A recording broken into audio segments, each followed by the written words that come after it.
नाज़रीन, टंडोजाम जी अल शहबाज़ कॉलोनी वासन बाअसर पारां रिहायशी क्वार्टर खाली कराने खिलाफ एहतियाती मुज़ाहरो कयो वियो। उन हवाले सां पेश आहे इमरान अली सोहूदी ही रिपोर्ट। नाज़रीन, असी मौजूद आयूं टंडोजाम जी अल शहबाज़ कॉलोनी में, जिथे 16 रिहायशी क्वार्टर खाली कराइण खिलाफ़ हिते जा जेके रहवासी आहिनि उन्हनि बाअसर बिल्डर आहे उन जे खिलाफ़ ऐं टंडोजाम जो अॻूणो DSP रिटायर हबीब शाह के खिलाफ़ एहतजाजी मुज़ाहिरो कयो आहे।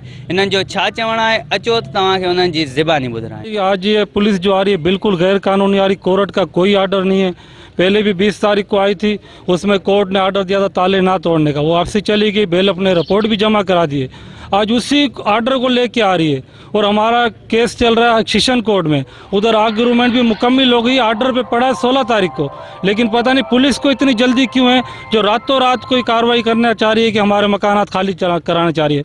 और जगह भी इसकी नहीं है, क्लियर मुख्तियारकार की रिपोर्ट है, ये मतलब गवर्नमेंट लैंड है की कच्ची आबादी से हमारा नक्शा पास है। लेकिन पुलिस को आज पता नहीं क्यों जल्दी, हमने पुलिस से बात की, राब्ता भी करने की कोशिश की, लेकिन उन्होंने कोई रिस्पांस नहीं दिया। हमने कहा कि कोर्ट का आर्डर ही दिखाओ, कोर्ट का आर्डर भी दिखाने को तैयार नहीं। कोर्ट का आर्डर है ही नहीं। बाबा अज जेके आहिनि इहे असांखां जेके आहिनि नाजाइज़ तरीक़े सां, बिल्कुलु नाजाइज़ तरीक़े सां 16 क्वार्टर जेके आहिनि असांखां ख़ाली कराए रहिया आहिनि। ऐं पुलिस जी ज़बरदस्ती आहे।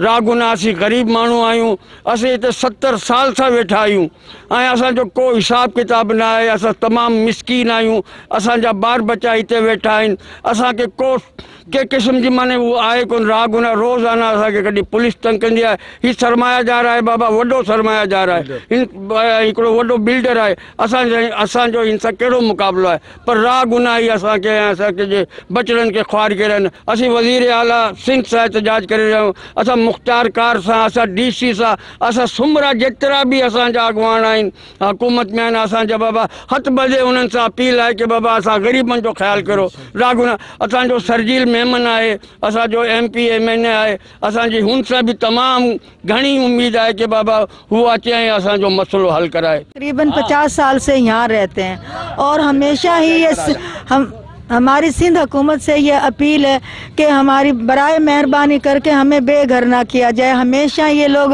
हाई कोर्ट में, सेशन कोर्ट में हमारे को ये सेठ यूसुफ हमें बेघर कर रहा है, जबकि ये ज़मीन इसकी है ही नहीं। हमने ये केस जीता हुआ है, उसके बावजूद भी आए दिन ये हम पे पुलिस का हमला करते हैं। कभी हमारे घरों को तोड़ते हैं, कभी हमारी औरतों को, कभी हमारे बच्चों को, आए दिन ये करते हैं। हमें ख़ास तौर पे मैं सिंध हुकूमत से, इमरान खान भाई से, जितने भी हमारे हुक्मरान हैं उनसे ये अपील करती हूँ कि बराए मेहरबानी हमारे को ये जगह दे दी जाए। गरीब लोग हैं, कहाँ जाएंगे।